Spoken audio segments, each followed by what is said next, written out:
Hello, gremlins. I'm sitting on the floor of my office, and this is the unofficial start of Summerween. Now, this is the start of the Summerween vlog, but this is like 2 days early. So Summerween isn't starting until July 5th, but Kristen and I are going to TJ Maxx and Michael's because they're in the same complex. So I thought I would show you some like Halloween decor to start the video. And then we actually watch horror movies on July 4th. So we watch Jaws and Independence Day. And since we're watching those and we're gonna do like some festive drinks on the 4th, I thought I would film that too, just for the fun of it. So you're getting some extra days. I will probably also need all the days of actual Summerween to complete all of my books. So I'm not gonna get into the books yet. You're gonna have to wait a tiny bit. But we're gonna do some Halloween slash Summerween decor hunting. And we're also going to do some fun Jaws themed things. So that'll start the video. And I know it's early, I know, but I also started early last year. We were about to head out though. I just wanted to do a quick thing. Also, if this is your first video that you're seeing where I have short hair, I previously had long hair that had purple in it and I cut it all off. I consistently have had short hair earlier on and I grew it out a couple of times, but I actually just occasionally get very tired of having long hair and I revert back to having short hair. So I got all of it cut off. This is my hair now. So my dear gremlins, please note the cute display behind me. We are off to TJ Maxx and Michael's for today. And then I will join you again after that for some Jaws stuff. And then we'll actually get to the reading. So I hope you like decor. There will probably be very little talking until we get into the Jaws stuff. So I will see you at the store, gremlins. Behold, Summerween candles. You're also gonna see it, Krista. Yeah, I didn't want to get your hopes up, but... Ooh, we have a million of the dog walking one. Neither one of us is like super floral. I don't know that we would wear that. There's so many of them. We're getting this one. Oh, behold.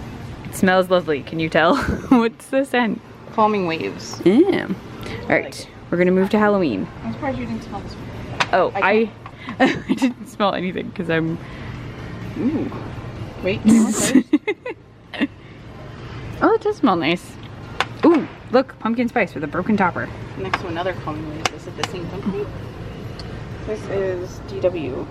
Ooh, that's nice. DW. There's golden pumpkin in like a really fancy container. I like... Okay, do you smell any difference between these two? Not really. Well, they're the same thing. Oh. One's $2 less, but I think this smells more stronger. Yeah. You get more. Oh. Do you want the cinnamon apple one? That's okay. I have a bunch of candles that I got that I have to burn, but thank you. Yeah. This one I think is cute because someone pointed out it has a little tiny candle. Alright, let's see. I have to make sure there are no people. Oh, my backpack is open, so I'll be freaking out about it this entire time. Behold. Behold. I like the little ice cream guy. I would not decorate with this. The cauldron is cool. That is really cool. I like those. The cauldron is really cool. And then ghosties. I'm gonna do a little loop. I don't know if there's Halloween down here. No. There's a towel. Oh, here's the non-broken version of that candle. And some like little signage. These are cute if you want them. Oh, very nice. Ooh, yeah, we'd use them. Those are the actual real towel. Yeah. Like they'd actually, this is Sally. This is cutting board and out of marble. Oh, Scream Queen, cute. Ooh. Oh, that's also cute. It's $5 if you want it. I don't know where we'd put it. We have a couple cutting boards that I don't have out. But it is cute. I'm gonna walk this way. Because there's another end cap with like Halloween pillows. A lot of ghosties. And some frogs. Oh, that's fun. It's like a duo. And then this is truly chaos. Oh, where are you? Oh, I'm coming. Those are ginormous. We're going this way. We're going this way. Woo! My wife is somewhere. Okay, well, oh, look at that. That's cute. Okay, we're gonna walk. This is not Halloweeny. Or Summerweeny. That's a cake. That's cute. Oh, there you are. All right. Oh, that's super cute. That is very cute. I don't know where we would put it. Oh, I guess that is true, but that is very cute. I think that might be it. We're gonna walk toward blankets just in case. Enjoy the scenic photo or scenic video of aisle. Oh, no. Behold the cake pillow again. Gonna pan down. Enjoy my cute Hocus Pocus shoes. I think that's it. Right.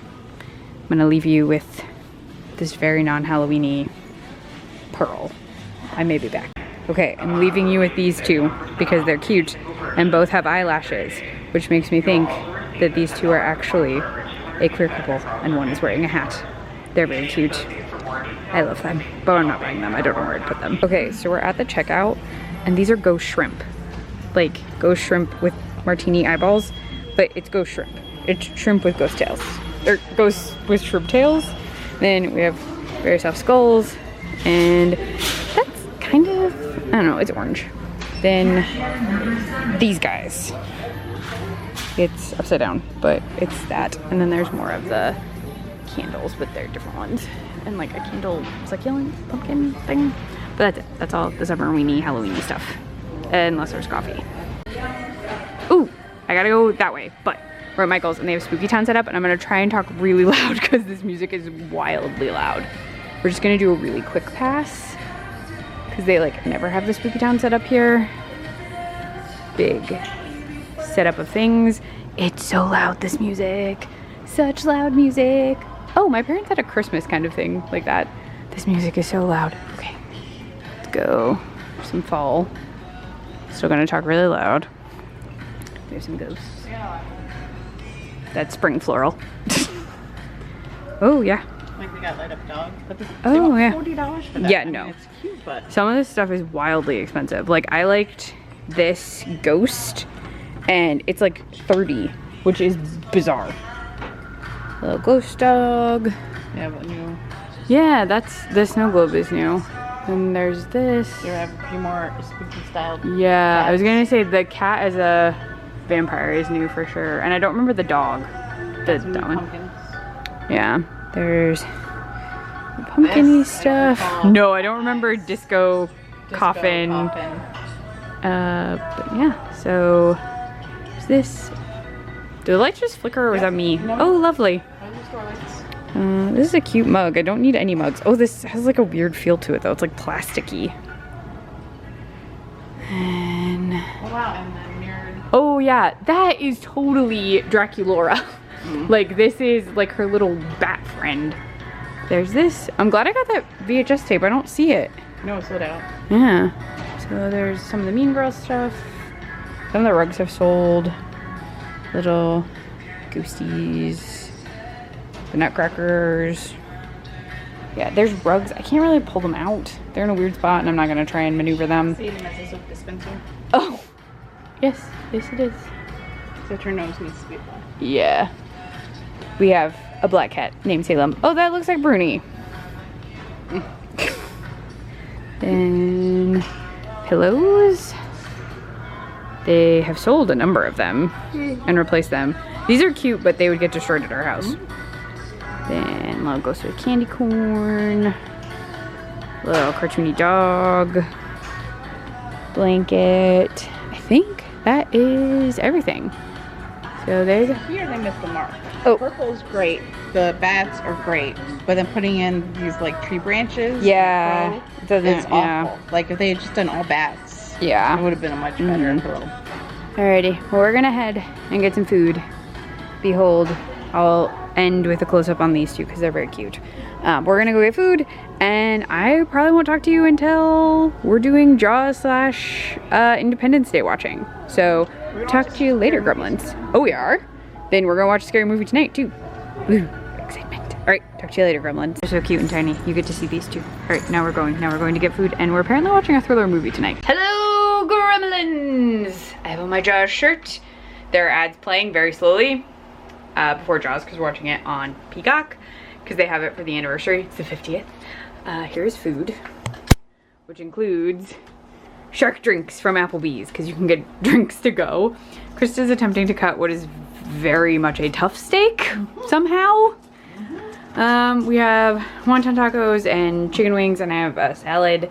And the movie is about to start, but I have it muted so it doesn't do anything. But this is Bruce.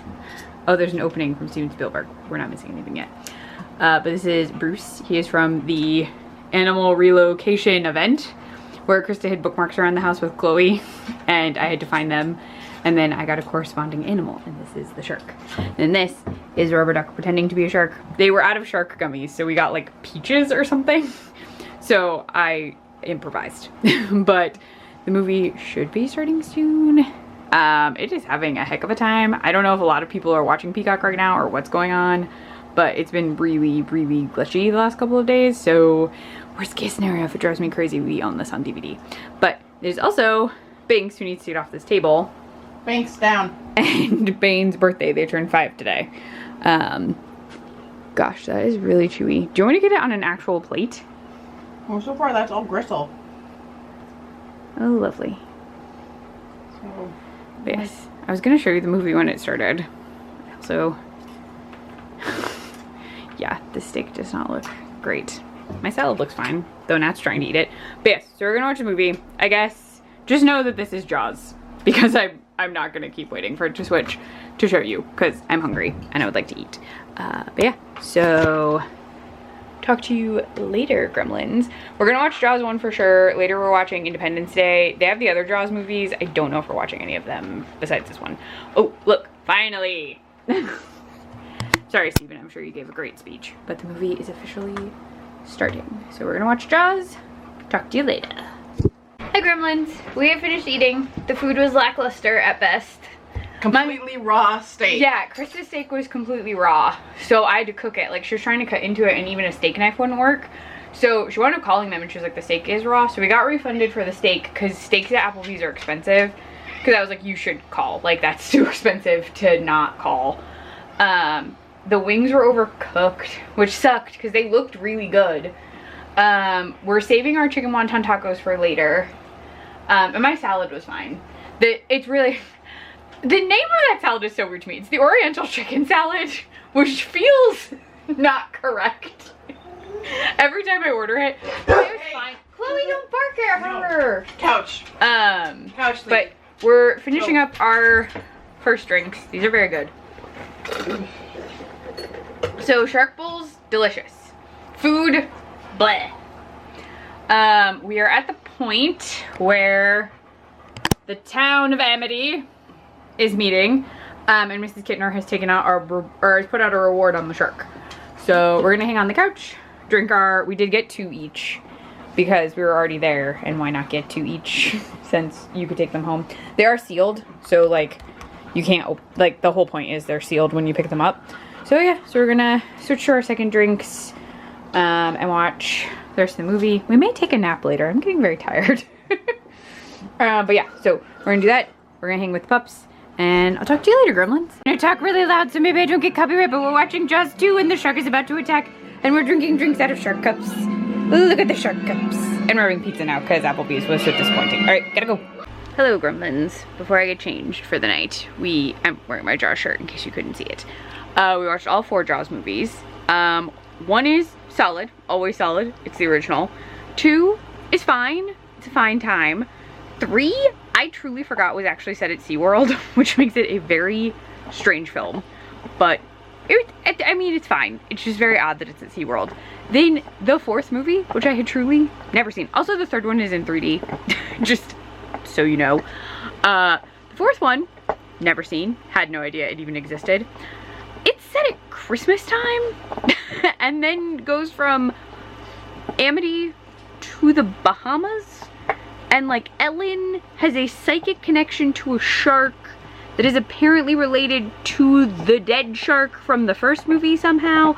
They also pretend the 3rd movie never happened, and it's just bizarre.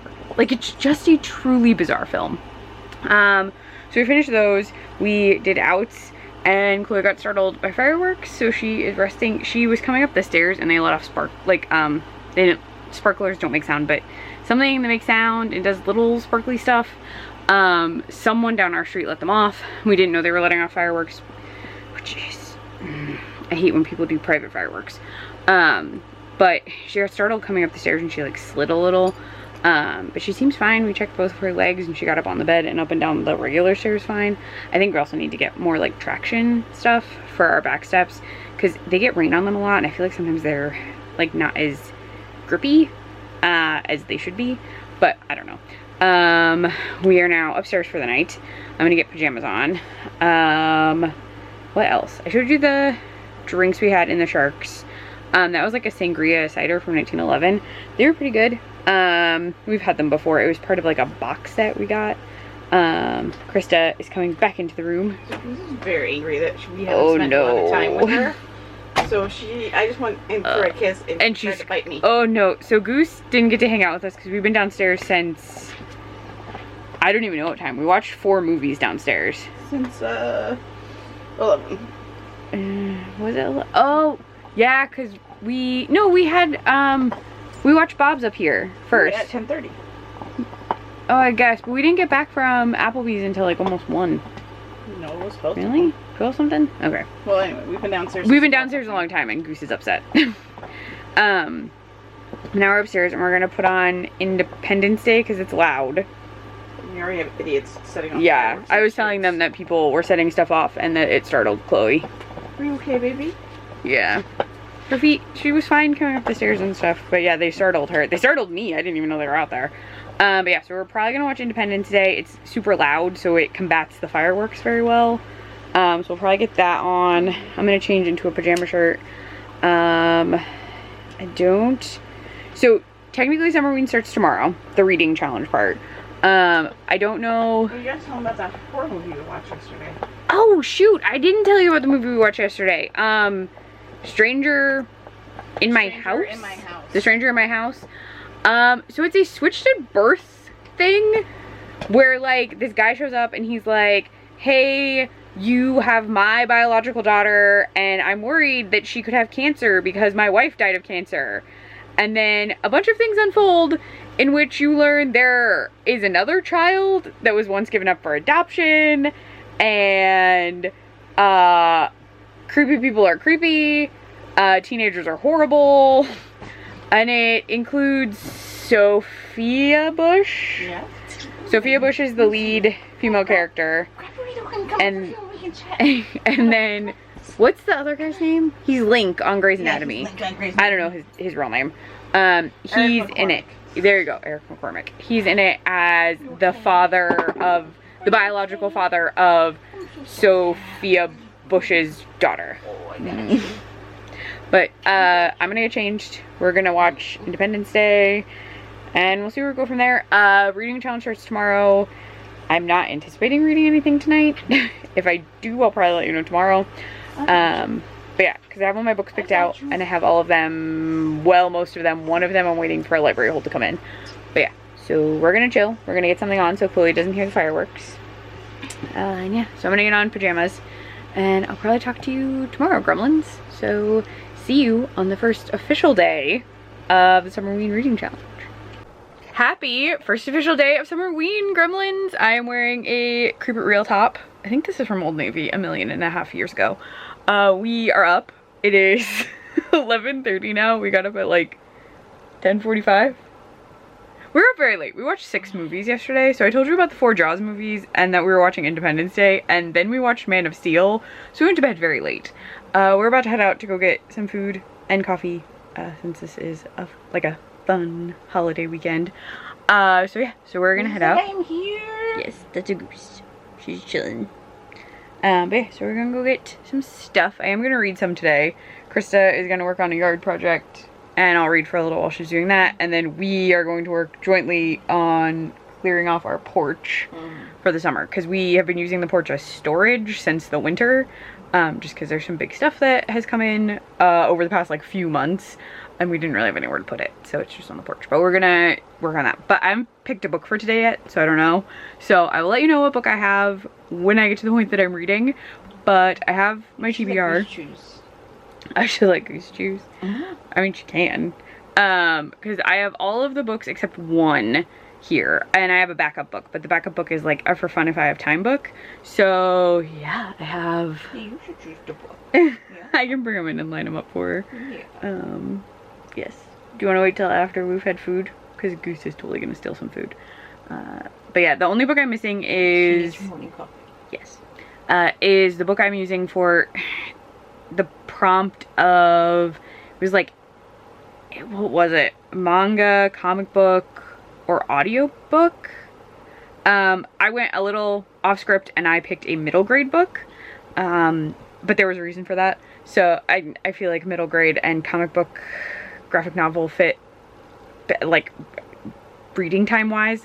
I did think it was interesting the audiobook was there with those two, because like sometimes I just do an audiobook for any of the prompts, but it's cool. I'm just going slightly off script and doing a middle grade because it's about the same text, I think, as a comic book or a graphic novel or a manga thing. So that's what I'm doing. But yeah, everything else I have the books for. So yeah, we're gonna go get stuff, and then I'll have Goose pick my book once we're done with coffee and food. So talk to you in a bit for the choosing of the first book, Gremlins.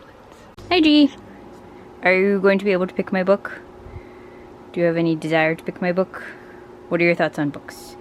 These are the books, you can kind of see them. So in order by Goose is The Faceless Old Woman Who Secretly Lives in Your Home, Death Spell by David Sodergren, Reckless Girls by Rachel Hawkins, and then way over there is Welcome to Night Vale by Joseph Fink and Jeffrey Craner, who are also the authors of The Faceless Old Woman Who Secretly Lives in Your Home. I am doing Welcome to Night Vale, which I have read a long time ago, for Night Sky on the cover. Reckless Girls for horror or thriller, it's a thriller. Death Spell for Read a Book in the Dark, because it's on my Kindle. Then The Faceless Old Woman Who Secretly Lives in Your Home is my book that's been on your TBR for over a year. My folks got that one for me for Christmas. It's like signed in first edition from Half Price Books. But I haven't read it yet because I haven't been as into like keeping up with Welcome to Night Vale. So I thought this would be a good excuse to reread that one, then read this one, and then I'll probably try and listen to the series a little bit maybe. Choose one of these. Yes, but we're gonna try and get Goose to pick. We'll see what she does. She doesn't really seem that interested in this process.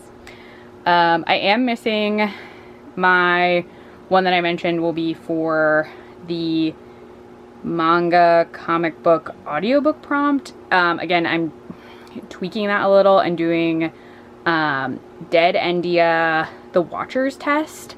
It's a middle grade book, and it was the inspiration for Dead End Paranormal Park, which I just finished rewatching on Netflix, and it's incredible, and it follows a trans male character, queer female character, and a talking pug. So I'm really excited about it. I had to get it from my library, and it's not in yet. Any thoughts, Goose? She has to be first. Oh, goodness. I'm kind of hoping she chooses Welcome to Night Vale or Reckless Girls, because I already told Krista that if she picks the Faceless Old Woman book, I have to read Welcome to Night Vale first, because it'll bug me if I read them out of order. I don't believe it matters what order you read them in, but Welcome to Night Vale did come out first. And Death Spell I could read tonight in the dark. But Reckless Girls and Welcome to Night Vale would be the easiest right now. If Goose has thoughts, I might. Can't rush pages. Alright, so I'm gonna let her go and continue bathing, but we'll be back. Okay, Goose, the books have been moved closer to you. What are your thoughts? Do you have thoughts on this? She really doesn't. She's like, I really don't care what you do. I also moved them. This one could be selected, but it's over here because we can't get this one any closer to her, and I need to read it in the dark, so I don't want her to pick this one right now. Goose, hello? Miss G? Lady? I did kind of mention I wanted to start that one first because it's short. Wants to read this one. Could you take this one? Take what are you doing? This one, just touch it. Touch it. Show up, Mr. Business. You can do this. Okay, there's an episode of Bob's. Oh, she did it. She touched it with mild prompting. Krista was talking about the Bob's Burgers episode where Bob has to train Mr. Business to knock over spices. And there's a whole song about cat training. But technically, with some prompting, she selected this one. So Reckless Girls will be the first book. This is backlist, and I got it for like $5 at Ollie's. So quick read. One island, beautiful, wild, and strange. Moreau Island is a desolate spot in the middle of the Pacific Ocean with a mysterious history of shipwrecks, cannibalism. She chose the second one. Oh, there we go. And even rumors of murder. It's the perfect destination for the most adventurous traveler to escape everything except the truth. 6 visitors, 6 stunning 20-somethings are about to embark on a blissful, free-spirited journey, one filled with sun-drenched days and intoxicating nights. But as it becomes clear that the group is even more cut off from civilization than they initially thought, it starts to feel like the island itself is closing in, sending them on a dangerous spiral of discovery. And that's where we're gonna stop. Someone goes missing. But this is what we're doing, and then I'm apparently reading Welcome to Night Vale next, which means I would then read The Faceless Old Woman Who Secretly Lives in Your Home. Death Spell may appear earlier if I am not tired and can read in the dark. But sorry, everything's upside down for you. Really sorry. Goose isn't. Goose is right side up. Okay, we're gonna go. Talk to you later, gremlins, when I have thoughts on Reckless Girls. Hello, gremlins. I am in the kitchen, so I'm about to work on dinner. But while Krista worked on an outdoor project, I have read a little over half of Reckless Girls. So in the synopsis, it doesn't really mention anyone's names, but in the setup in the story so far, there's Lux and her boyfriend Nico. Lux is our primary protagonist. And then we have, oh my gosh, who else? There's so many names. There's Jake and Emily? Yeah, no, Eliza, Jake and Eliza. And then there are 2, oh gosh, blah, blah, blah, blah. I have to get to the right sections. Brittany and Amma. So Brittany and Amma pay Nico to take them to the island that's mentioned, the island of it's like Moreau, kind of. And he convinces Lux, his girlfriend, to come with them. And so the 4 of them head to this island where they then run into Jake and Eliza. And Jake and Eliza have traveled there on their own, and then someone else has just shown up. So there are now 7 people on this mysterious island where boats have crashed, there may have been cannibalism, all of this stuff. And we're learning bits and pieces about everyone's backstory, and everyone kind of has like a tragic backstory so far, at least the women. We haven't gotten any of the men's backstories. But we're getting hints that there are some things that maybe other people don't know or may learn on this trip. But the island is like beautiful. Oh, there's Krista. She's been doing a lot of things outside and she's very hot. That's why I'm making dinner. But I thought I would fill you in really quick on the book. So, oh, I don't have shoes on, but I can put them on. But yeah, so one sec. I'm about halfway through. I'm curious to see what happens because I don't know if this is inspired by anything. I don't know what's gonna happen, but I feel like not everyone is leaving this island alive. Lux almost died trying to get to the island, so that was stressful for her. But she's having some curious thoughts about her boyfriend, and that's kind of becoming more prevalent as the story goes on.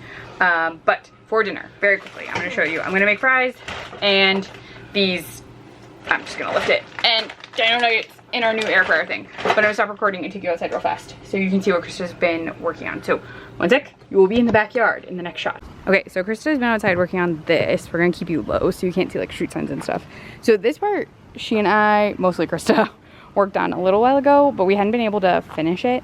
So she did our entire gate and then this whole part of our fence. It's to keep the dogs from being able to look out of it. So we already had this like black privacy stuff that we put up over it, and then this. And so you may be asking, like, why would you have to do all of this stuff?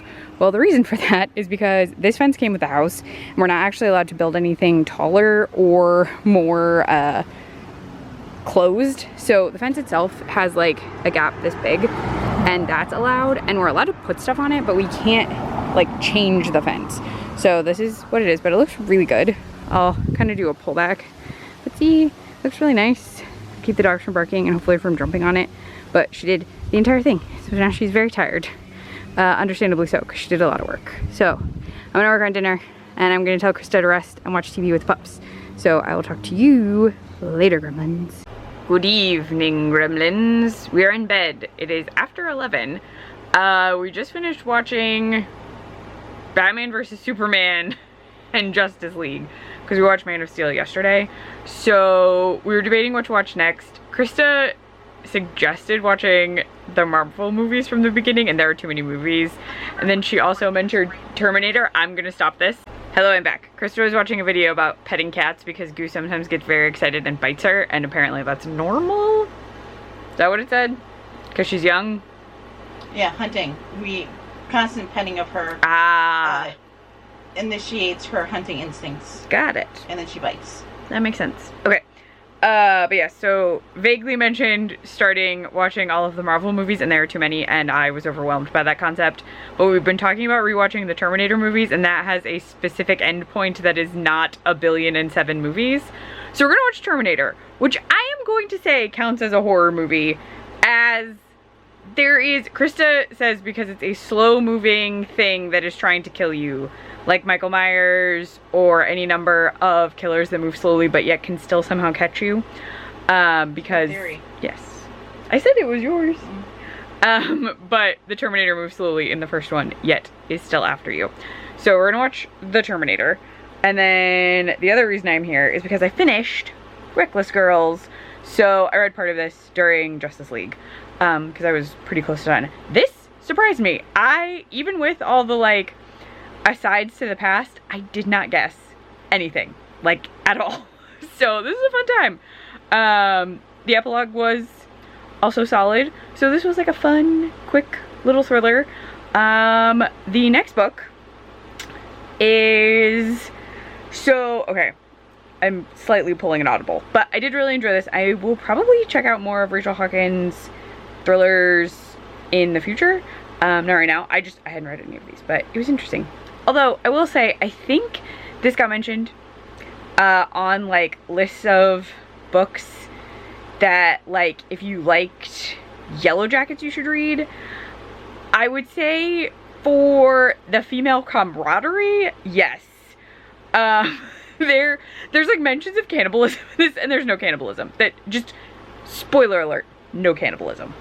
It's just not there. So don't go into this expecting, like, full-on Yellow Jackets, because it's not. But did enjoy myself. So the reason I said that I'm kind of calling it audible, so technically the next book that Goose picked was, oh, it's all the way over here, oh my gosh, Welcome to Night Vale. So I have this one, which I think I've read before a very long time ago, because this came out a while ago. I could not tell you. But I've had this for a while, and I'm very sure I read this. And this is technically supposed to be next.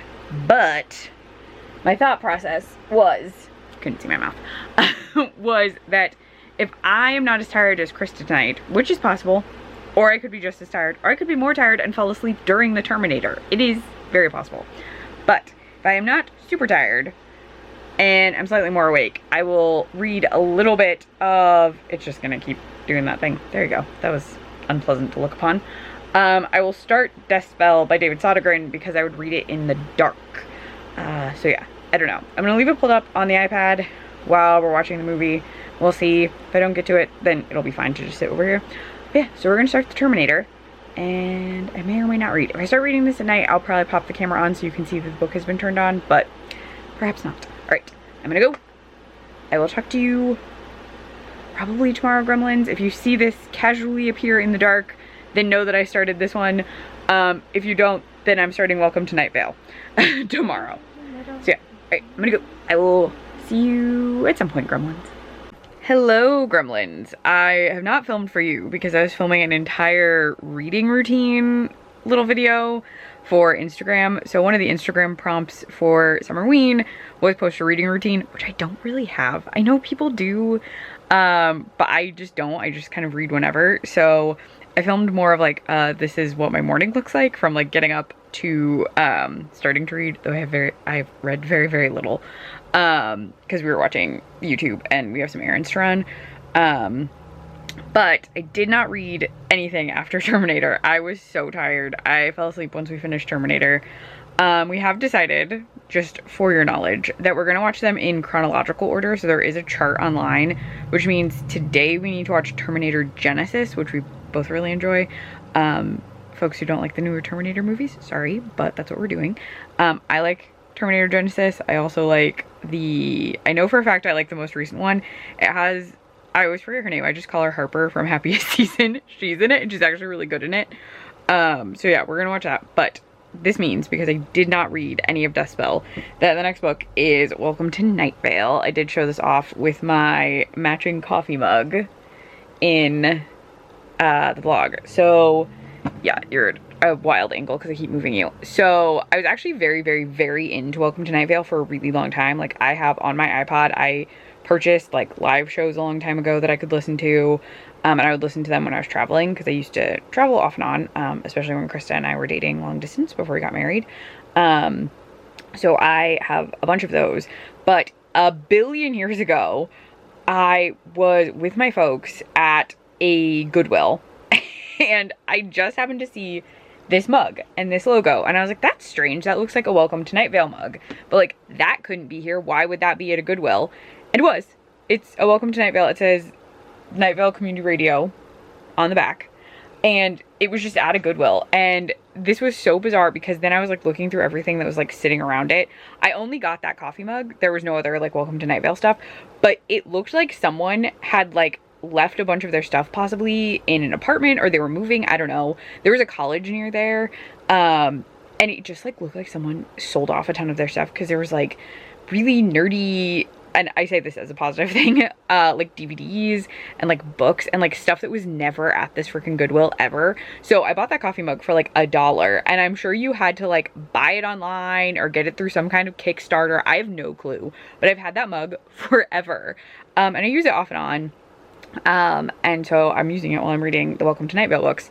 I have this one and the other one is The Faceless Old Woman That Secretly Lives in Your Home. I know I reiterate, at some point read this book. At some point. But it's been a really long time. So I'm reading that one first. I then may read Death Spell and then read The Secret Old Woman, The Faceless Old Woman Who Secretly Lives in Your Home. I haven't decided yet. We'll just see how things go. I also hit myself in the arm with that book. Gosh dang it. So yeah, so that's the plan. Beyond that, we do have a quick errand to run, but we got an alert that the heat index is really bad today. So we were going to do some yard work and that's not happening because I don't want us to get heat stroke. And we debated about taking the dogs for a drive, but the issue is that if the windows are open, which they like, the pavement will be hot and then they'll get hot. So we're probably just going to hang with them downstairs and watch movies once we get back. We've actually only been upstairs because on Sundays we always watch Dollar House, which is like a YouTube video series this person's doing, and we always let Goose hang out because she likes trying to steal Krista's coffee. So she'll hang out and she'll like drink Krista's coffee and she actually watches parts of the YouTube video. So we just hang out upstairs for like an hour or so with her, and then we normally hang out with the pups. Because it is so hot, we're leaving a fan on for her, so if you hear a fan, it's for her and the other cats because it's warm. But yeah, so I need to get dressed. I'm currently just wearing my Mickey sleep shirt. This is from my sister. It's like an American Eagle Mickey shirt. You can kind of see my knee, but she got it with some like American Eagle Disney thing and it's Mickey being scared by a bunch of ghosts. But I need to get dressed, so I will talk to you later, gremlins. I don't know what update I'll have for you. At some point I'll have a book update, and we're also going to be watching the Terminator movie, Terminator Genesis, for sure today. So yeah, I'll fill you in when I have something to fill you in on. Also, I forgot to mention this yesterday, I am playing Gravity Falls in the background for some stuff. You won't ever see that because of trademark and copyright and all that jazz, but I am watching it. I used to rewatch Gravity Falls like every other summer and I haven't rewatched it in a little while, but I've seen all of Gravity Falls at least like 2 or 3 times. So I'm just playing it for a little bit. I probably won't do the whole season, or series, but I'll probably do at least like the first season. So I'll be playing that, and then I do want to try at some point to play some like Welcome to Night Vale. But we'll see how that goes because I have so much to read. So that might just be like a fun thing I start doing this summer, just like playing some old Welcome to Night Vale episodes. But I gotta go. I gotta get dressed, so I will talk to you later, gremlins. Hello. I promise you won't only be in the bedroom, but right now that's the only place I'm keeping my camera. I'm wearing a very fun Snoopy shirt where he's a vampire, but I just spent the past, I don't even know how many minutes setting up a DVD player in our bedroom, which was also in the TV, which is pretty big. Almost hitting me on the head 3 times. But it's set up. It's all good. And the reason I need to set it up is because we watched... So online it said you could watch Terminator Genesis as the second movie in a Terminator rewatch, and then T2 and then T3. And so we watched Genesis and then we watched T2, and we have determined that we probably should have saved Genesis for the end, because I guess the internet said you could also watch it at the end. Because it has a happy ending, and so it's a good like final movie. But to watch Terminator 3, because it's not on anything, you can't rent it, you can't buy it, you can't stream it anywhere, right? We didn't see it anywhere? Correct. We own it on DVD. So I had to set up this DVD player so we could watch T3, which also resulted in me having to unplug a clock. It was a whole process. It was very stressful and really annoying. And I hurt both my hands and my wrists. And again, almost dropped a TV on my head. So we're gonna watch T3. I will read at some point today before I go to bed. But overall, the day has been fine until this TV almost hit me in the head. Because it's really hot up here. We've been downstairs for the most part with the AC off and on. But the bedroom was really hot and it was not a fun time for trying to find where HDMI cables go and how to plug in a very bulky DVD plug. But it's plugged in. We're gonna watch T3 and then Sarah Connor Chronicles is next? Yeah. Okay, so once you finish T3, you're supposed to watch Sarah Connor Chronicles, and then Terminator Salvation, Terminator Dark Fate. Yeah. Okay, I'm double checking with Krista because I keep forgetting the order. So we're gonna watch T3 tonight, and then probably start Sarah Connor Chronicles tomorrow. They're downstairs. I didn't bring them up here. And then we were able to find Dark Fate streaming. I don't remember if we could find Salvation streaming for like free on stuff we already have, so we'd have to check. But we again own all of them because ages ago we did a rewatch in our old house, which was really hard to stream stuff in because the internet was kind of tricky. So we bought all the Terminator movies on DVD, and Krista already had the Sarah Connor Chronicles on DVD because she owned a lot of TV on DVD, and so did I. So we'll be able to watch everything even if it isn't available on streaming, because we can't find Sarah Connor Chronicles on anything either, which is why I set this up. But it's been a whole thing. We had to like find a remote and just a lot more effort than you would anticipate. And the two of us still have to shower tonight, so we have a lot of stuff we still have to do. But we're gonna watch this one. Oh, I'm hot and I'm sweaty. So I will talk to you later, gremlins. Probably tomorrow morning. I'm gonna say tomorrow morning before work. So I will talk to you tomorrow, gremlins. Hello, gremlins. It is the end of my lunch break. I am so hot. I'm about to go back to work. I have a couple minutes, so I thought I would update you. I have not finished this book. I don't know why I led with that. I'm halfway through Welcome to Night Vale. The language in this is not something you can read quickly, which if you've listened to the podcast, I feel like that would make sense. So it's written like the dialogue in the podcast, so you can't skim it. Like it's a you have to be paying attention kind of thing. So I'm only halfway through. The goal is to finish this today. Oh my gosh, I'm just like so warm. Oh, I haven't even told you what this one's about. So this is the first novel that they did. So there are a lot of references to characters from the podcast, which makes sense. There are little inserts where it's Cecil talking. It's listed as like the voice of Night Vale, and it's like a clip from a podcast kind of. So it reads like something Cecil would say on the podcast, but it kind of ties into what you're reading or elements of what you're reading. So if you, again, have listened to the podcast ever, the little interludes with Cecil are like getting a little podcast snippet while you're going. So this story itself follows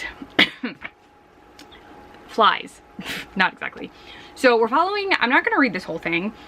We're following Jackie Fierro, who is perpetually 19 years old and runs the pawn shop in town, and Diane Creighton, and kind of her son, Josh, who is a shapeshifter. So somehow these two women are connected to the man in the tan jacket. Now, if you listen to the podcast, the man in the tan jacket is mentioned, but there's this whole thing happening where there's someone at Diane's work who has suddenly disappeared and no one remembers him, even though previously they did remember him. And then Jackie had someone come in, a man in a tan jacket with a, I think it's a deerskin briefcase or something like that. I always forget it, which kind of makes sense because you're never supposed to remember the man in the tan jacket. But he comes to the pawn shop and Jackie winds up with this piece of paper that just says King City stuck in her hand. I believe it's her left hand, but I'm holding the book in that hand. And she's trying to figure out what this paper is, why it's ruining her life. She feels like she can't remember her childhood. Like, this paper is, she says, like, ruining her life. She can't stick to her routine. She just needs to know what's going on, who this man is, why she has this paper. And now she's also fixated on a man named Troy, because it seems as though there are numerous Troys. But Troy is also Diane's ex-husband, who was not technically her husband, but they use ex-husband as an easier way to describe him. There's a whole section that explains that for you, but this is really fun. Like, this reminds me why I enjoy Welcome to Night Vale so much. But again, it is a hefty book. It is about 400 pages. It's 401 technically, the actual story, and there's some extra bits at the end, but it's a hefty book. It is big. You have to pay attention while you're reading it, so I'm kind of going through it pretty slowly. I do want to finish this today, and then I think what I'll do after I finish this is probably not go directly into The Faceless Old Woman Who Secretly Lives in Your Home, because the language will be similar, and I think if I try and read them back to back, I will take even longer to read that one, just because I feel like I need something a bit faster paced. So I'll probably do Death Spell after this, just so I can like get something that I know is going to like kind of fly by. Sodergren books normally do that for me. I don't know anything about this one really, just that it's extreme horror, and that's all I've got for you. So the goal is to finish this. I am, again, very much enjoying it. I like that we're following Jackie and Diane because it's two female characters that we're spending the most time with. The podcast itself does focus on some female characters periodically, but Cecil and Carlos are like the big characters for a while. So this is fun getting an interlude with female characters that is like their own story. I also, this is an aside, I watched Jan's Full Moon Readathon announcement, and one of the prompts under the spider was creepy. And so because I never read this one, I requested It Devours from my library, but I'm gonna have to renew it, I think, one time beforehand. And I'm gonna read that for the creepy prompt for hers, so I can say that I've read all of the books that are not script books. I own 2 script books, and I don't really read a script book. Like, I remember I had them so I could like read them if I wanted to, but like I just wanted the script books because they were cool, and I think I got them for like Christmas. But I'll be reading It Devours for that, so that I can officially say I've read all the Welcome to Night Vale books. Other thing, oh, I watched Gabby's Summerween vlog that she posted today. That was fun. I was excited to see the vlog. I shared some of her thoughts on Summer of the Monsters. I did enjoy that book, but it feels almost like Sodergren light. Like, it would be a good intro to someone who maybe hasn't read any of his books or isn't prepared for some of the things that happen in all of his books. I definitely think Death Spell will be a completely different thing in comparison to that one. So yeah, so that was interesting to know. But yeah, I think those are the only asides I had. I'm also finally, because I was playing Gravity Falls as background, I've made it to the Summerween episode, so I am gonna play that while I'm working because I can listen to it slash have it kind of like on my desk. So I'll finally be on that episode, which was one of my goals for this week, because I was like, I want to get to the Summerween one because it's been a minute since I watched that episode. But I'm gonna go. I have to get back to work. I also was enjoying being in a slightly cooler room than my office. It rained a little, it got slightly cool, and now the sun's back out, and it's so hot. Actually, I'm wearing, this is like a pajama crop top that I am wearing, and I'm wearing shorts, and I'm still sweating like crazy. But I gotta go. So, goal is to finish this today, and I am going to the library today. I forgot to mention that. I'm swinging by the library because the Dead Endia book is finally in for me to pick up. So I'm going to pick that up, and another book that they said has come in, but I'm not reading for this. And I think that's it. I think those are all my updates. I'm so tired, and because we've been sleeping in with the long weekend and we had to get up for regular work, so I'm like tired and I'm hot, so my brain is fuzzy. So yeah, I'm gonna go. I will talk to you probably later tonight. We also only have one Terminator movie left because we're not doing that order because it didn't make any sense. So we just have to watch Dark Fate tonight. So that's the plan, I believe, is to watch Dark Fate at some point tonight, either while we're having dinner, I'm not really sure. But yeah, so I will update you when I have things to update you on. That's all I can really tell you right now, gremlins. I'm hot, I'm sweaty, I have to go back to work. So I'll update you when I can. Wait, summer what? Summerween! The people of this town love Halloween so much they celebrate it twice a year.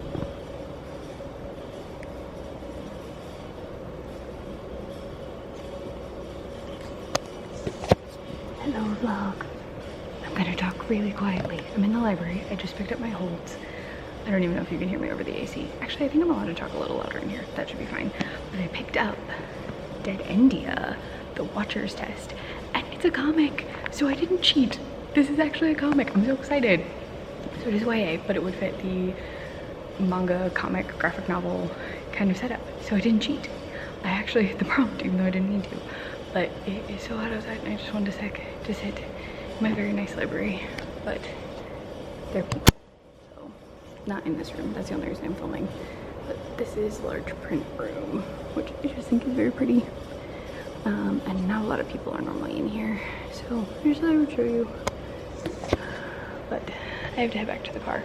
So I'm gonna say hello to my favorite library lion, which sounds mean, but only one of the library lions has teeth. So I'm gonna head out that way, head to the car, and then we have to go grocery shopping. I also will update you on the reading plan because I finished Welcome to Night Vale before we headed out. So I'll be able to talk to you about Welcome to Night Vale, and then I'll probably start Death Spell tonight because it's my book to read in the dark. I gotta go. Oh, it's so nice in here. The AC is so nice. Okay, I gotta go. Talk to you later tonight, gremlins. Oh, I'll end on this like very fun little thing here. Bye for now.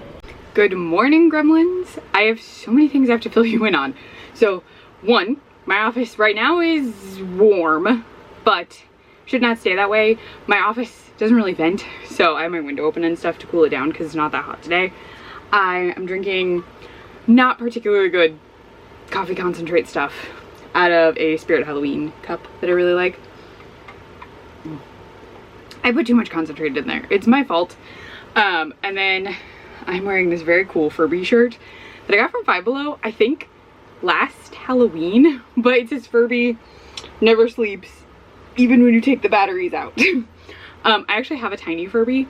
I'll pull her out at some point, but her name is technically Mermaid, but I renamed her Gadget because I think that the little tiny Furbies, the little ones, they look like Gizmo a little. So Gizmo, Gadget. So she's over here. I don't know that you can see her. I think it's too low. Yeah, I'll pull her out at some point and show you because I don't want to walk all the way over there. So last night we finished our Terminator movie rewatch. So we watched Dark Fate and then we ranked the movies on my Instagram, but in case you don't see it, this ranking is probably the ranking that no one will ever give except me and Krista. So our ranking was Genesis, Dark Fate, Salvation, T2, T1, T3, which yes, means that we ranked the newer movies above the older movies. Sorry. But yeah, so it's really fun. Dark Fate is just wild to watch because Harper from Happiest Season is in it as not a Terminator, but a Terminator-esque kind of being. And that's just really cool to see. And so we watched that. And then my plan yesterday was to start, oh gosh, is it Dark Spell? The Sodergren book that I'm going to read because it's my read a book in the dark. But that didn't happen. So this is what we're doing because I have a little time before work, so I'm going to start some reading and then I can definitely finish this during lunch, I think. So first, I did finish Welcome to Night Vale, but I can't tell you too much more without spoiling it. You get more interludes with Cecil. We also do learn about King City and a certain person named Troy. So there's a lot that happens in there. Things get even wilder, and like for Night Vale, that is bananas because Night Vale is already a weird little town and King City is experiencing some weirdness of its own. But this was really fun. You could read it without having listened to the podcast, like that could happen. I do think if you listen to the podcast though, it's more fun because they're Easter eggs. You wouldn't have to listen to the whole thing. I forget when this came out. And I don't think they like give you like when to start. I don't know why my dog is barking. This came out in 2015. I thought so. So you wouldn't have to listen to that many episodes. Like maybe the first season, just to give you an idea. Or parts of the first season, just to get a feel for it. It also helps with hearing Cecil's voice in your head when he's talking. So that would be my recommendation. Just like check out the podcast a little. But this was very fun. So the next book I'm going to read is the book that I thought I was cheating with, but is actually a comic book. So I'll be reading Dead Endia, The Watcher's Test, which is the first book in, I believe it's a series, but I don't know that there's a note in here. But this is the, at least comic, that inspired Dead End Paranormal Park, which is a Netflix show that I adore. I think I already mentioned that, but this is like the book. So it's YA, it should be a quick read because it's a comic, but I'm just excited because I love Dead End Paranormal Park. If you like Gravity Falls, if you like any of the like, not scarier, but like monstrier Disney Cartoon Network stuff, I think you would really like this. So I'm excited to check this out because I really, really like the show.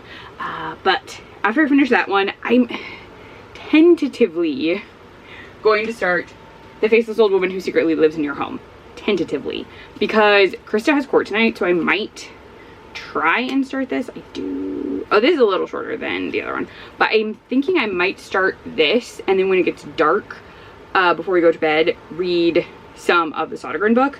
So the plan is to read Dead India, start Faceless Old Woman, then see where I'm at later tonight. Because I don't know that I can finish this while Krista's at court, but I'm not sure.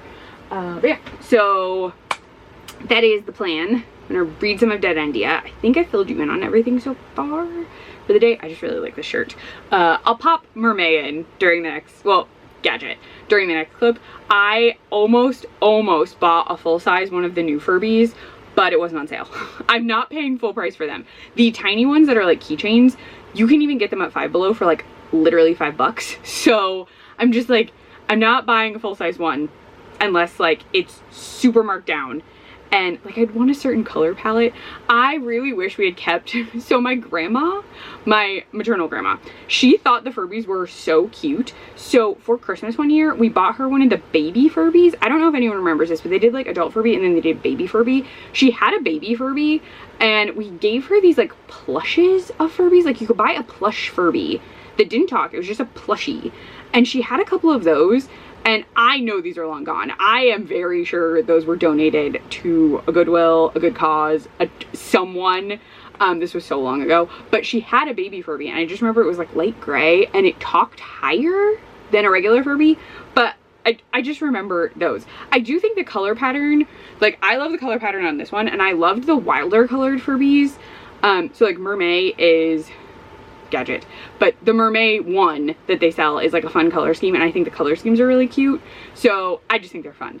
But if I see a full-size one at any point for like very deeply discounted, I will buy it, but like super cheap. We're talking like bottom of the barrel, may have been dropped on its head, slash the box is torn open and it looks like it's been ravaged by wolves and the thing really will not stop talking. I would buy that. But that's just me. So I will show you Gadget in another clip because I just think she's cute and she talks and it's adorable. But I gotta go. I had time before work to fill you in. I want to give myself a little bit of time to read because I still have a few minutes. So I'm gonna do that. I will talk to you later, Gremlins, when I have an update. And also I'm reminding myself to pull out the Furby. Hello, Gremlins. It is the start of my lunch break and I have actually already finished Dead India. This was so good. So like the show is good, but in this, everyone is older. So in the show, I think, I mean, I guess I don't say, but everyone just read a little younger to me. So I thought they were like teenagers. In this, everyone's in like their 20s, except for Baja, who is 18.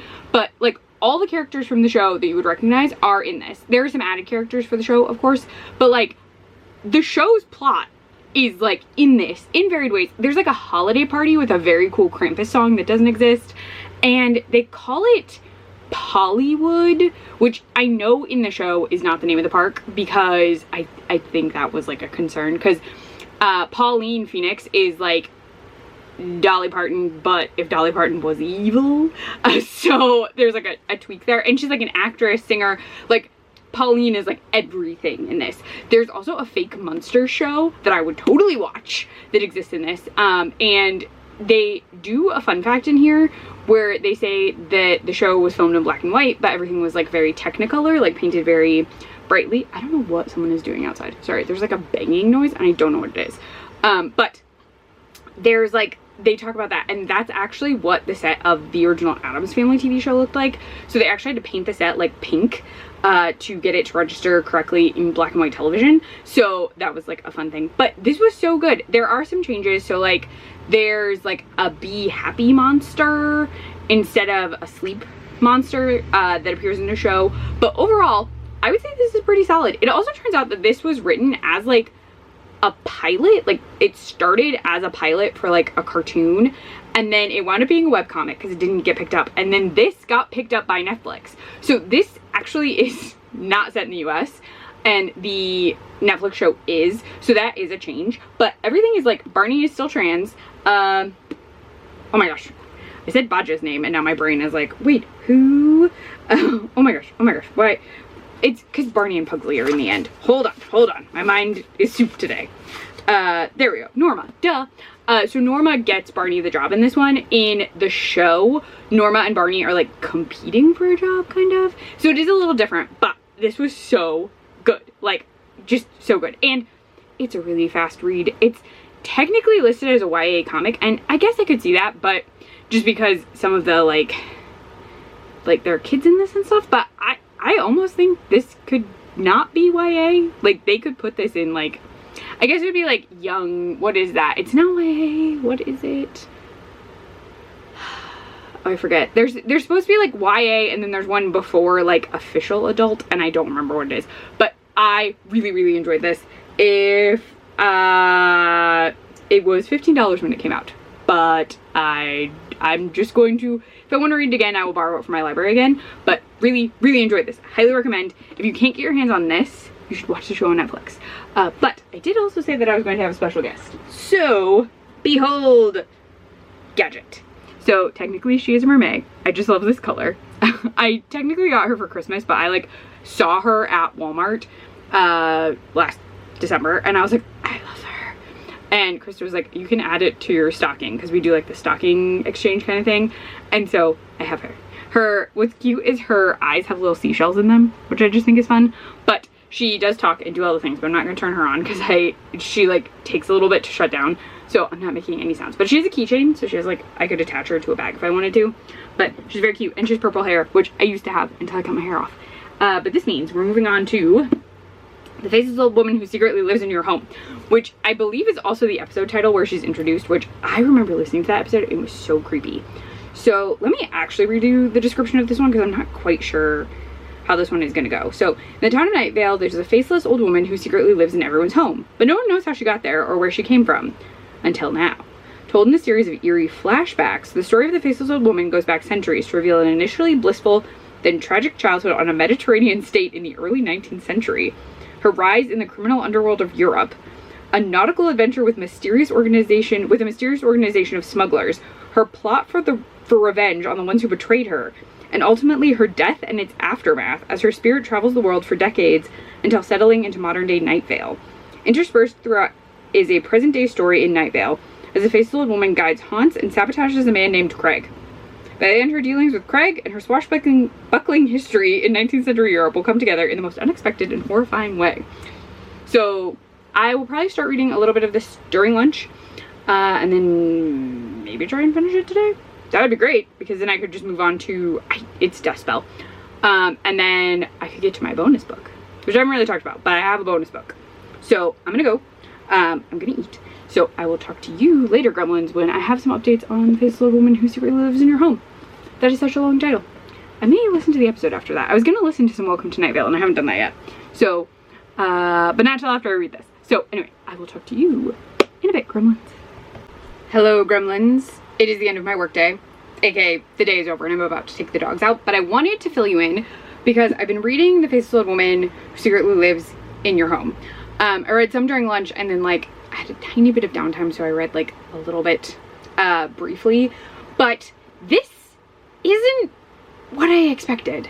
So it is like it's the story of the faceless old woman who secretly lives in your home, but it is, I don't, so this is it's not cozy fantasy, but there are pirates. I feel like I mentioned pirates.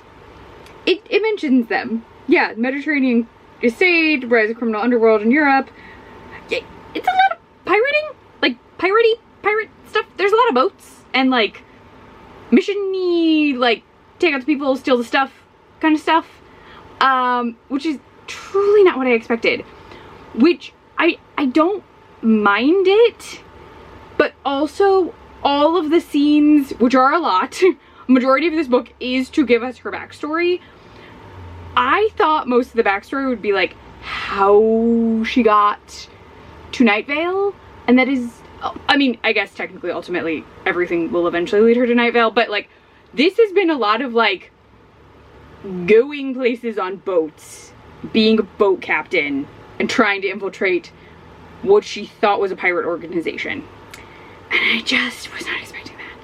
It's a little bit, it reminds me a little bit of when I started reading, oh gosh, You Can't Spell Treason Without Tea. It's reminding me of that a little, but less cozy. Like, there are stakes, and like, people can die, and like, bad things have occurred, but also, it's still a fantasy pirate book with interludes of the Faceless Old Woman in Night Vale. And I really wanted a lot of Faceless Old Woman in Night Vale because, like, and the reason I say that is because her original introduction episode creeped me the heck out when I listened to it the first time. I truly remember listening to it because I was home alone in my apartment in grad school, and it was super late, and I had turned off all the lights, and I was just like listening to Welcome to Night Vale because I just started listening to it. And I got to the Faceless Old Woman episode, and it was like bizarrely noisy outside my apartment, even though it was really late. And like, it was an apartment you couldn't get into unless you had like a key, so it was like obviously someone who lived there. But like, I was listening to this like on my phone, not this book, I'm gonna put this down. And then like random noises were happening, and I kept having to like pause it and like get up and be like, what was that? And so like, I remember being genuinely creeped out, but I'm less creeped out by this because, fun fact about me, I'm not a big fan of pirates. So like, I'm not really vibing with we're on the sea and things are happening. Like, I'm just not, like, I'm getting through it. And like, some of it is interesting. There's still like Night Valian kind of quirks in what she's describing, but it is more like, we put a fantasy novel in here, please read it and then enjoy the Faceless Old Woman scenes to get you through. A bit like, not completely the same too, but how I said in Welcome to Night Vale, there are like Cecil moments where you get like a Cecil interlude, and then like the rest of the story was unfolding, but the entire rest of the story was in Night Vale, really. Like, admittedly, there is some discussion of, was it King City? But like, we're mostly in Night Vale. This is mostly not in Night Vale. This is mostly in like random, I believe, made up places in Europe and other locations. Though I could be, my geography of certain areas is not good, but some of these places sound fake. So that's what I'm going off of, but like, it's fine. I like some of the characters, but I'm not really, like, I wanted Night Vale, I wanted creepy, and like, I get that in a couple spots, but not, like, it is a much lower percentage than I anticipated. So I am curious to see in what I have left, how we'll like get to the point of like how she became the Faceless Old Woman who secretly lives in your home. Which isn't even like coming super quickly. And then we've gotten her living in Craig's home and like following Craig's life, and she's actually very like dedicated to Craig, which is interesting and I'm enjoying, but there's so much pirating. Like, I'm just like, pirates. I did like Our Flag Means Death. That was lovely. That was a great character study, but that felt different than this. This is not Our Flag Means Death. So I'm just like going through it. I do like Laura and Rebecca and Andre, these characters we have met, and Vlad. But like, I wanted more her being very scary in Night Vale, is what I thought this would be. But like, how is this build? Just fiction. It doesn't have, this is before we started doing like very specific. Yeah, and this is from 2020. Yeah, it just says, I mean, it's very cool. Like, I enjoyed the backstory, but also like, oh, and it's signed. There's a sticker on the front, but it is signed.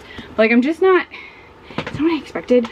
I did mention in another clip that I'm gonna read It Devours, because I never read that one either. And that one is gonna be a library book. I'm just getting it from the library because I think that one is set in Desert Bluffs. And I also find Desert Bluffs horrifying. But I like Cecil's voice more. So I don't always listen. I did listen to all the Desert Bluff episodes. I did. Bluffs episodes. But I'm not as like committed to Desert Bluffs. But I do want to read it, so I can at least say like I've read all of them. Except the script books. There are a number of script books. I only own 2 of them. I'm not buying the rest of them. Or getting them. I'll just listen to the episodes at this point. But yeah. I'm gonna finish this today. That is my goal. Finish this and then start the Death Spell, because that's my last official book, and then I'll read the bonus book because I think I will have time. But the goal is finish this today. The goal. I also might bake cookies, but I gotta go. I need to take out dogs. So I'm gonna go do that, and then I will try and finish this while Krista is at court. So I will talk to you when I have finished this book, Gremlins. The cookies will be my reward. That's what I'm going with. Hi, Gremlins. Oh, I'm so sweaty. I've been standing by the oven, but I finished. Oh, that was very loud. That was my iPad. I finished The Faceless Woman Who Secretly Lives in Your Home. I did it. It's done. But, oh my gosh. So at the end, we get all the things I wanted, like how she became who she is, what she's doing, how she got to Night Vale. I just wish more of that book was the breakdown of what she's doing in Night Vale. Like, I feel like it's supposed to be a surprise why she is in Night Vale, but once you get to a certain point in the story, you're like, that's why you're in Night Vale. And I feel like we could have spent more time following her as the Faceless Old Woman, as opposed to the preface to that moment, because while I love a backstory, it is also stretched out, and she even points out at a point in that, like, why did you have this go on for so long?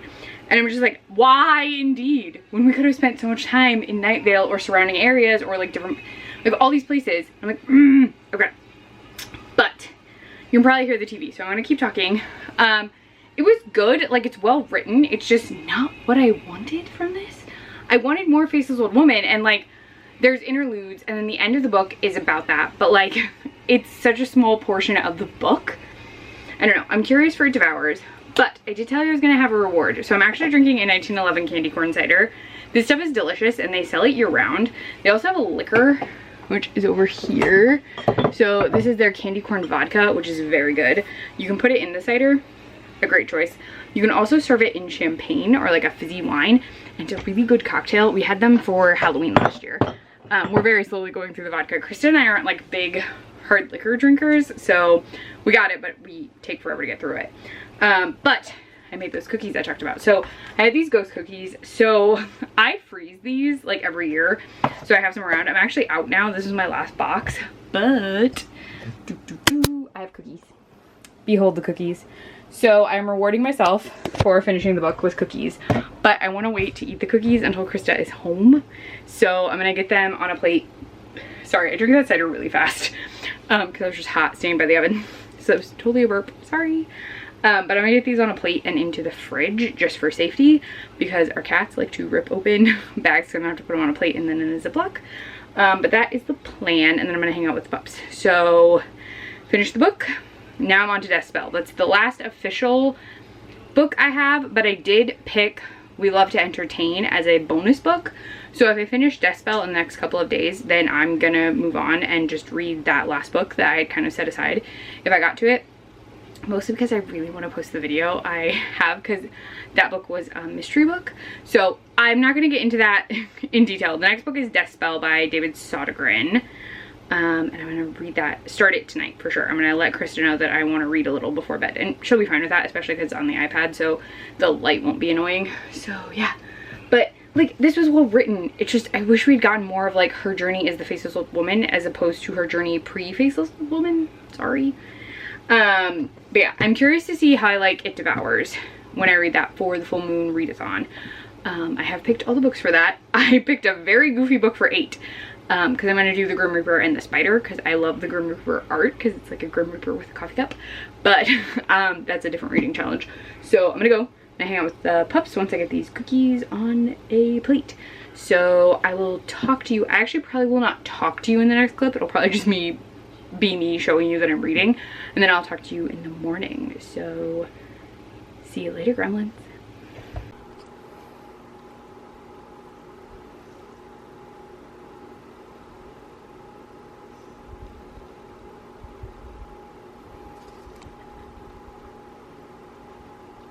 Good morning, Gremlins. I found the shirt I've been looking for like all week. It says if you got it, haunt it, and it has ghosts on it, and I want to wear it for this because there's always ghosts as like the theme, and I could not find the shirt until this morning. I'm also drinking more of that not particularly great coffee concentrate in my Spirit Halloween mug. This is a cup, whatever. It's early and I have not had enough caffeine because it's before work. So, hello. I am here. Before work, I wanted to fill you in on book things because somehow, surprisingly, I read my entire Read a Book in the Dark. So I read all of Death Spell yesterday at night. It did not take me too incredibly long, but I did read it, which I'm gonna get into this because this is Kindle. So if you haven't seen me read a Kindle book before, I almost never managed to bring up the actual synopsis of the book. So I just kind of like give a vague one, and I meant to keep that up because I can't remember one of the people's names. I feel like names in this one are not incredibly important. Hold on, let me at least get the one guy's name. Yeah, I'm just making, yeah, I did remember, and I thought I forgot. Okay, so this, I'm gonna let you know that I've, again, read the whole thing, and I read the author's note. So this one is tricky because it does say there are content warnings when you start it, but the content warnings are at the back, and it's one of those situations where if you read the content warnings, parts of the book may be spoiled for you.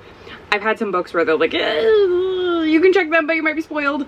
So that's not too uncommon. I feel like it might be uncommon for him though, because I could almost swear that the other ones haven't had content warnings, but I could be wrong. I may have just forgotten them. But this one, oh goodness, I don't even know quite how to explain this one. I'm gonna take another sip of coffee. Hold on. Okay, so we open, I'm not gonna give you a full play-by-play of the book. This is just how I'm starting it. We open with Ron Jarvis, who is up for a promotion against this other guy that he basically hates because the other guy is kind of, he calls him, I think I could say this, I'm just gonna say butt kisser, but you know what I mean. And he has made a deal with a shaman, and it involves worms, which is gross. And so he makes this deal, and if he goes through with this like spell, he will get the promotion. The first scene of this book is basically a prologue. It is chapter 1, but we time jump 25 years into the future after it, so I'm calling it the prologue. He does this spell, and it is incredibly gory, but he gets what he wants. I will say, scene really gross. It involves worms, and it's gross. It's basically if like you took the book, I guess the episode, because I never actually saw the book, like Go Eat Worms, I think is the Goosebumps title, and made it truly incredibly horrifying. So it's gross. It's real gross. I read that scene and was like, ugh. And I've read a number of his books, and I even once ate a Taco Bell burrito while reading one of his books, which was a horrible choice. But like, this scene was gross. It was gross. Solid gross. I will give it that.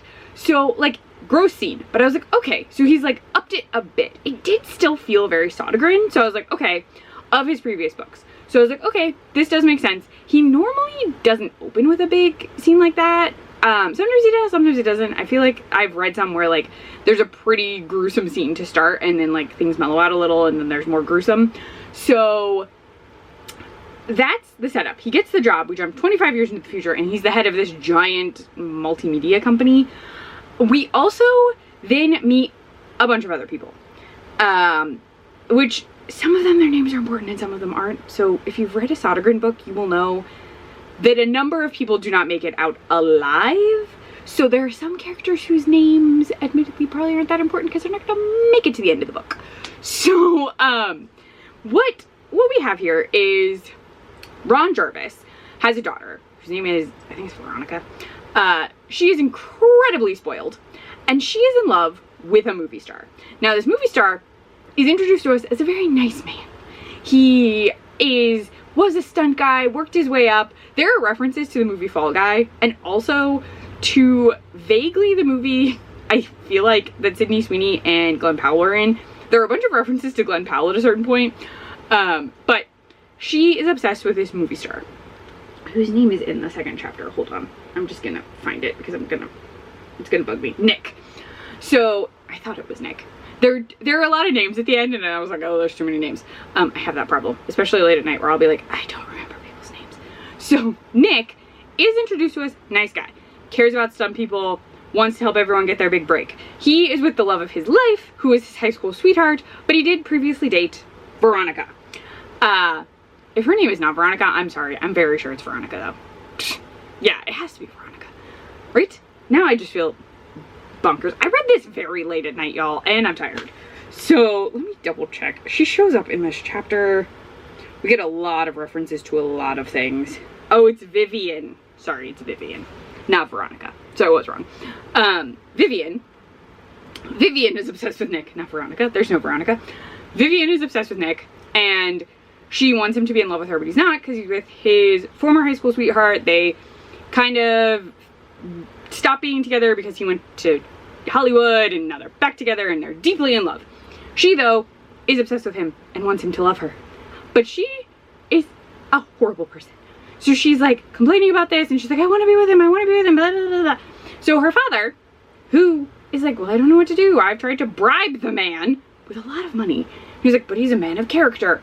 So he goes back to this shaman from 25 years ago, which seems like a horrible idea to me. But he goes to the shaman, and he's like, my daughter wants this guy to be in love with her. And he like brings the daughter. There's a whole thing. We also meet the shaman's daughter. And he's like, so can you do that? Can you cast a love spell? And everyone's like, love spells are terrible. And if you've watched Practical Magic, you know that a love spell can be very, very bad. There's a woman in both the book and the movie who asks for a love spell, and then the guy becomes obsessed with her, and she hates him. So she, like, this occurs in Practical Magic. This is just, I'm just telling you, there are other things that prove to you love spells are a bad idea. The love spell happens. Nick falls in love with her from a distance, because, like, she's not in America. The shaman is in Thailand. He's in Hollywood. There's this, like, whole situation that unfolds. From that point forward, because Ron is a horrid person, he and his daughter, both terrible, he attempts to tie up loose ends in horrible ways. Just assume a man who wants to tie up loose ends and has gotten rid of people to assist in his, like, power, his wealth. That's what he's doing. He has people who take care of things for him. So the shaman and his daughter are now loose ends. The story then proceeds to evolve where, like, Vivian has the guy she wants, but she has him because something horrible occurred. And, like, all of this other, like, stuff unfolds. There's just, like, deals have been made. Everything is bad. Apparently there's an existing deal about a wedding day. So, like, that all happens. But now the shaman's daughter is out for revenge. Just, like, that is also occurring. So that's the main plot going forward, is shaman's daughter out for revenge. So a lot of this is Sodergren levels of, like, gore, truly creative death scenes, all fine. There are a couple things that I like. This one was not one of my favorites. So in the note at the end of this book, he mentions that people have called his books extreme horror, and he didn't actually see that. He was like, oh, I didn't really think my books are extreme horror. And as someone who I feel like I could see that, and I think I have said, like, he's similar to extreme horror, or he is extreme horror in certain situations, I will say not all of his books are extreme horror. I won't. I will say he writes very graphic death scenes, which, as someone who doesn't read a lot of extreme horror, I would say that fits the mold of extreme horror. Now, the stories themselves are not always, like, overwhelmingly gruesome or graphic. It will be, like, going on, and then there'll be a truly graphic death scene, and then you'll, like, continue going forward. So normally the books have some level of, like, actually not all of them have a happy ending, but there's normally, like, something positive is the wrong word. Something where, like, a character gets, like, a beautiful moment at the end, or, like, something oh, I feel like I'm gonna cough. Hold on.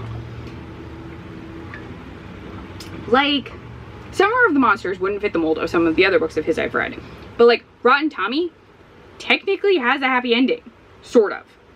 The Har technically kind of has a happy ending. There are elements where there's, like, a happy ending or an emotional ending that ties things up in a very beautiful way. This doesn't do that. This also opens with that worm scene, which I could see as a Sodergren thing. There is then a scene. I still feel like I'm gonna cough. I'm trying to avoid it. Hold on. There we go. There is a scene with Nick that is truly uncomfortable. And I don't like, they even say later in the book, like, that did not need to happen. You could have done something else. And it is vile. And the thing that bugs me about it, and I think that's what this is, the books that I have enjoyed from Sodergren have a female main character or a female character who is basically our focal point for the story. We may go to a different character's point of view, but we're typically with a female character. And in this, there are female characters, but we start with Nick kind of as our, so like Ron initially you think will be the protagonist, and then we shift and then it's Nick. And we watch Nick do something horrific. And like that, I was like, I don't know that I was like, I want to finish this because I want to see where this goes. But this scene is brutal. And this scene is brutal toward a woman. And I was like, why did we really need this? Like, even later on, there is a character who's like, you didn't need to do that. You could have done something else. And like, I think it's to make us not like Nick. But I'm also like, normally we get a character that I like care about, that I am like rooting for, that I like want to see good things happen for. I admittedly did not have that in this. You would think it would be the shaman's daughter. And admittedly, I was like, oh, we'll probably, like, we do get the shaman's daughter. And I understand what she's doing. It's very, I mean, it's a revenge plot. So like, she is doing what she feels she needs to do. But there is a sentence her father starts to say before her actions start. And I'm like, I don't want you to be doing this. Like, I was just like, I don't think you should do this. I don't think father wants you to do this. I think you should, yes, handle Ron Jarvis because he's not a good guy. But like, some of these people are just like, oh, some of them are truly awful and should actually get their comeuppance. Like, there are some, because there is a scene with her that is truly awful. And I was like, that man deserves anything he gets. Everyone in this deserves everything they get. One guy is watches the events, and so yes, something should also happen to him. But like, there are people that I'm like, I get, like, they should get their comeuppance. It reminds me a little bit of Maggie's grave, but the shaman's father did not want her to do these things. And I'm like, if you're getting revenge for your father and he was like saying, I don't want you to do this, like, don't do it. Again, he didn't finish the sentence, but like, you're a smart woman, I think you could figure out he didn't want you to do this. Because basically, if you do magic in this, the kind of magic that he did and technically that she is doing, you're damning yourself. And he doesn't want that for her. So I'm like, I get it. Like, this book would not exist without this plot. But also, I was kind of hoping, this is just me, that like Vivian's love spell would just go so completely haywire that like because there's a price.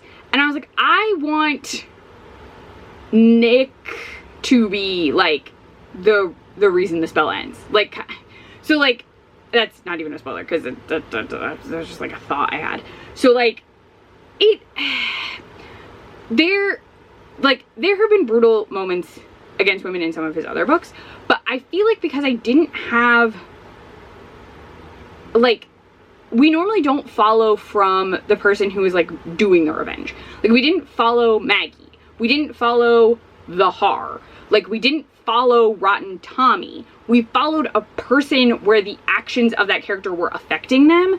And like, we get that, but all the people it's affecting are bad people. So I was just like, I wanted the end to have something happen where I would be like, oh, kudos to her. She did like and I was like, this is not doing that. And I think it's because it's supposed to be more extreme horror. Like, Sodergren was trying to make this as extreme horror as he thought people maybe thought his other books were. This clip is so long and I'm so sorry.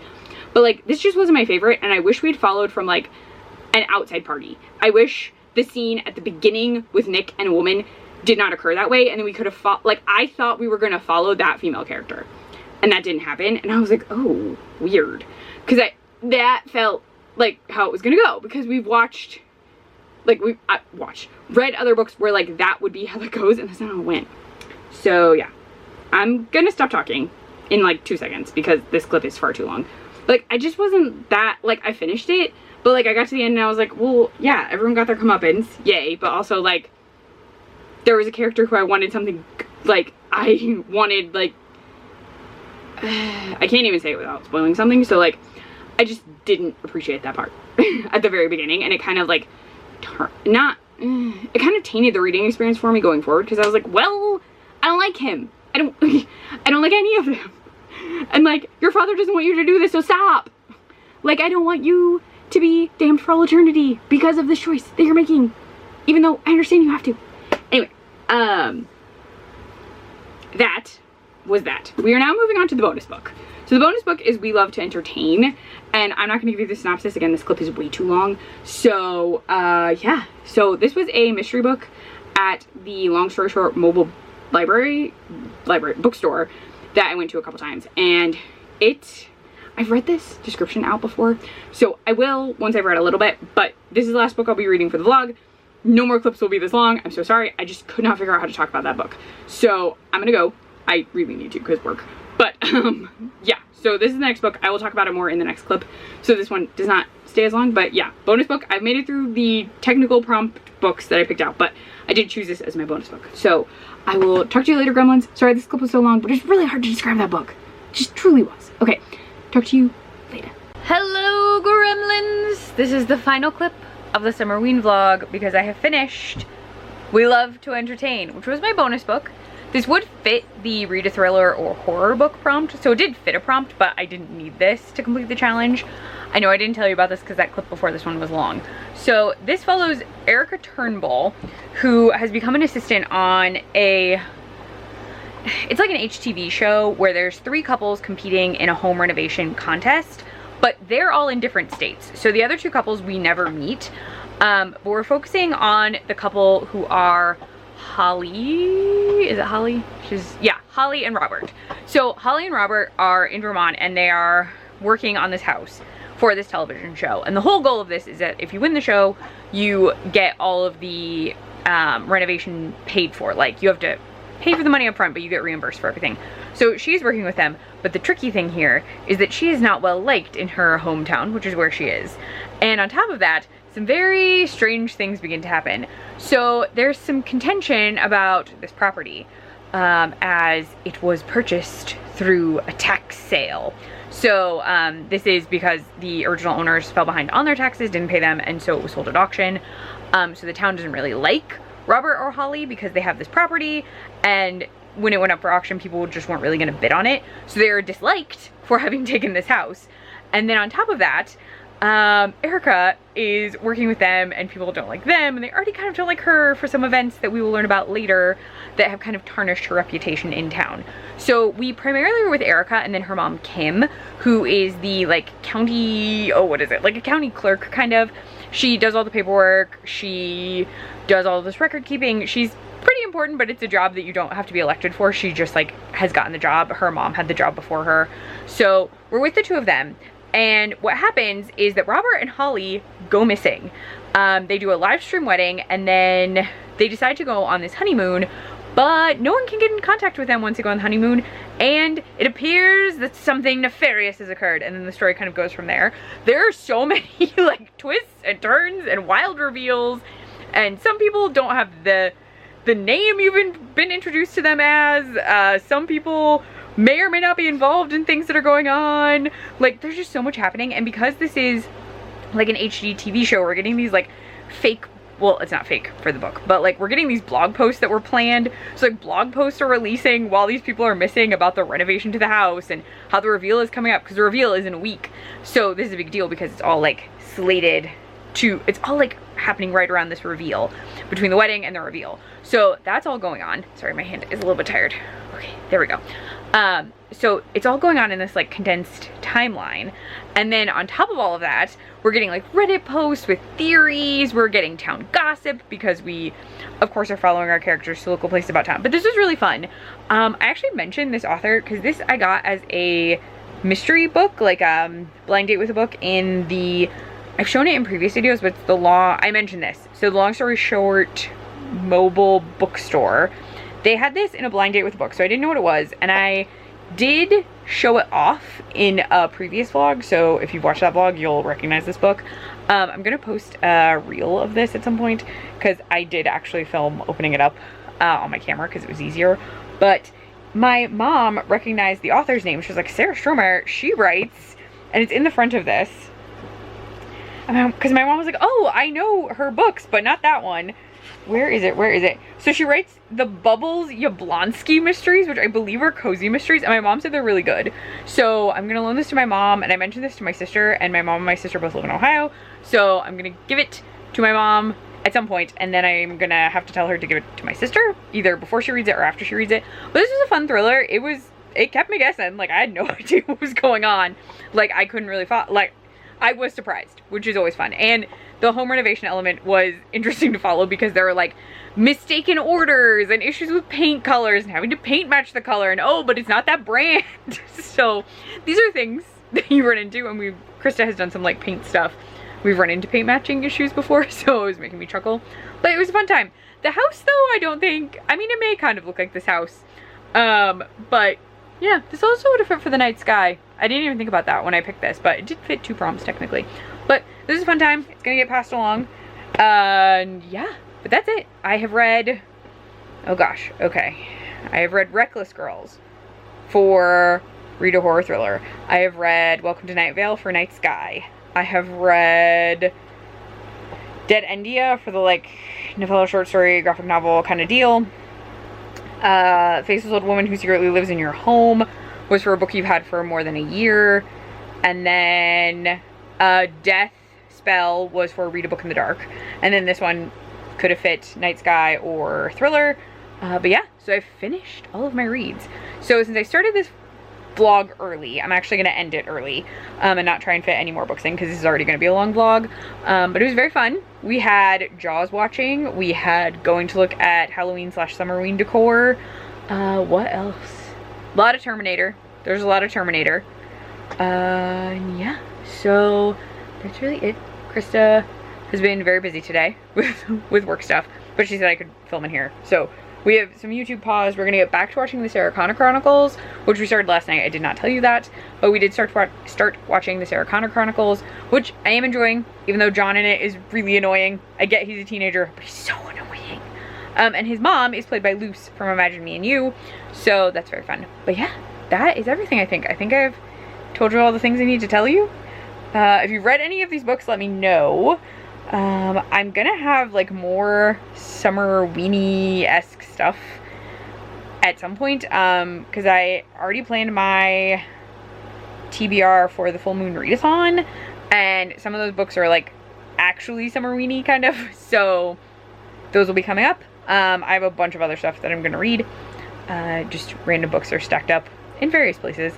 But yeah, so let me know if you've read any of these, your thoughts on them. You can also find me on Instagram at ClefGoEverAfter. I know I'm doing a lot of gesticulating with one hand.